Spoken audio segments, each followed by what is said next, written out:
جنجام شرک خیناوی دناورا هزن دجا تیرورا عراقی و چک درن دولت اسلامی دا نوت هاولاتی مدنی لتاخ سوره یه ملی راست یه موصل هات نکشتن و جه سدما بردمانا فروکن هف پیمانان جی زدتر جه سی خانین خلکوی تاخی به تمامی ویران بون. هف دمرک خراون مروایتی ین سر به نتانه گرتی وراد گهینن گو آهن خورنه و آوا و خورنه دناوی خلکی دا نمایه ین حتانو که لکنار راست یه مسلمانه لشر دست داعش و مطرسیاوی چنده هیا هجمارکا زور جوی خلکی جبر سادا بمرن.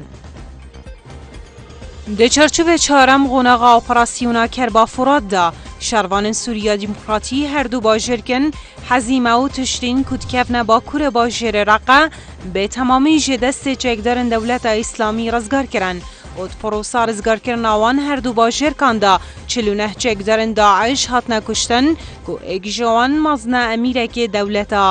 اسلامی بو.